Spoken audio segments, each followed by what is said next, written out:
बड़ी खबर आ रही है पटना से, जहां पर आरजेडी एमएलसी सुनील सिंह की मुसीबतें बढ़ती हुई नजर आ रही हैं। एफआईआर दर्ज कर लिया गया उनके नाम पर भड़काऊ बयान देने को लेकर ये मामला दर्ज किया गया है। बता दें आपको कि उन्होंने कहा था कि अगर नतीजे कुछ अलग आए, गड़बड़ी कुछ हुई तो इसे लेकर नेपाल और बांग्लादेश जैसी हालत कहीं यहां ना हो जाए, जिसके बाद उनके इस बयान पर बड़ी गंभीरता दिखाते हुए अब एफआईआर दर्ज कर लिया गया है। बिहार में नेपाल और बांग्लादेश जैसे हालात हो जाएंगे। कल काउंटिंग में गड़बड़ी होने पर चेतावनी और धमकी जैसे शब्दों का इस्तेमाल किया गया, जिसके बाद डीजीपी विनय कुमार ने एफआईआर की पुष्टि भी कर दी है। कल काउंटिंग में गड़बड़ी होने पर जो चेतावनी दी गई थी आरजेडी एमएलसी सुनील सिंह की तरफ से, पटना के साइबर थाने में एफआईआर दर्ज किया गया है।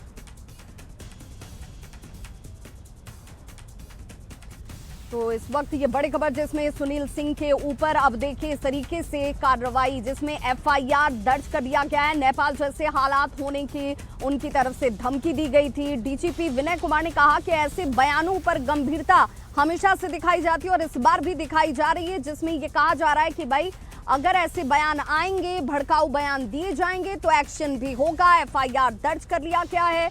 भड़काऊ बयान देने के मामले में एफआईआर दर्ज किया गया है आरजेडी एमएलसी सुनील सिंह के खिलाफ।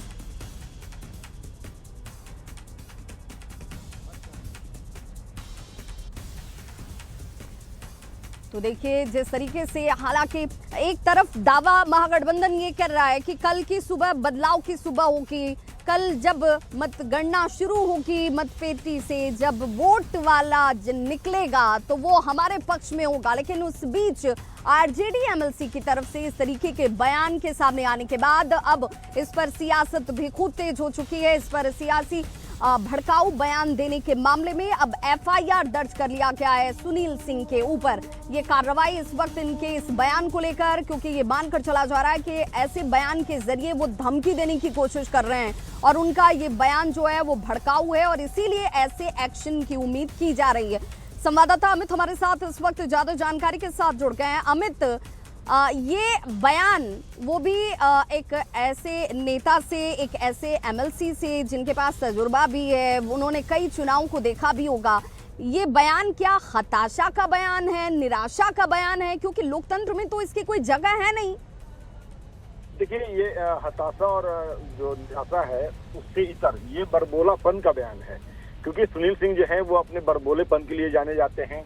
अक्सर वो इस तरह के जो विवादित बयान है वो देते हुए नजर आए, चाहे वो बयान जो है बतौर विश्वास के चेयरमैन रहते हुए देने की बात हो या फिर विधानसभा सत्र के दौरान देने की बात हो। लगातार सुनील सिंह इस तरह के बयान देते हैं, लेकिन आज जो उनका बयान था वो बिल्कुल चौंकाने वाला बयान है और कहीं न कहीं उनकी अपरिपक्वता जो है वो दर्शाती है कि भले ही राजनीति के वो माहिर खिलाड़ी हो चुके हैं, लेकिन बयान के मामले में वो अभी भी अपरिपक्व है। क्योंकि जिस तरह से चुनाव का समय है और अब कल मतगणना होनी है और उस दौरान उनके द्वारा इस तरह के भड़काऊ बयान जो है वो कहीं न कहीं उनके अब तक की जो राजनीतिक जो रही है उस पर एक सवाल खड़ा कर रही है। और यही वजह है कि इनके खिलाफ एक एफआईआर भी जो है वो पटना के साइबर थाना में दर्ज हुआ है। साइबर थाने की जो एसआई हैं खुशबू कुमारी, उन्होंने ये एफआईआर दर्ज की है और बिल्कुल, और इस पूरे बयान पर बड़ी गंभीरता जो है वो दिखाई गई है। बहुत बहुत शुक्रिया अमित इस तमाम जानकारी के लिए।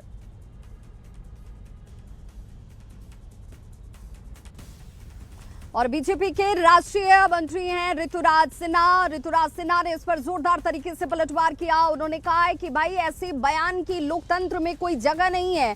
बिहार जो लोकतंत्र की जननी है, वहां पर जनता अपने अधिकारों को जानती भी है, समझती भी है। इस तरह की धमकी का कोई असर होगा नहीं और ऐसी धमकी देने वाले लोगों को बिहार की जनता गंगा में विसर्जित करना जानती है।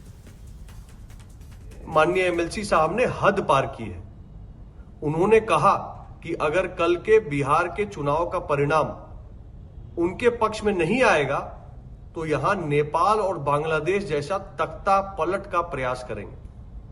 मैं अपने प्रिय बंधु सुनील जी और आरजेडी वालों को स्पष्ट कर देना चाहता हूं, ये बिहार है, लोकतंत्र की जननी है।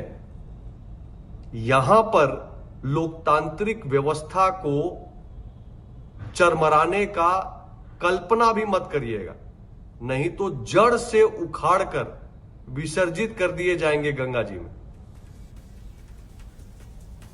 तो देखिए, जैसे ही सुनील सिंह की तरफ से इस तरीके का बयान सामने आता है, उसके बाद राजनीतिक प्रतिक्रियाओं का दौर भी शुरू हो जाता है। बीजेपी के नेता हैं सुरेंद्र सिंह, उनकी तरफ से कहा गया कि भाई ये हताशा और निराशा का बयान है और इस निराशा से साफ जगजाहिर हो रहा है कि ये लोग डर चुके हैं, ये लोग जान चुके हैं कि जनता का मैंडेट क्या है, जनता क्या चाहती है, और इसीलिए इस तरीके के बयान दिए जा रहे हैं। लेकिन लोकतंत्र में न तो इसकी जगह है और ना ही कोई स्वीकार्यता।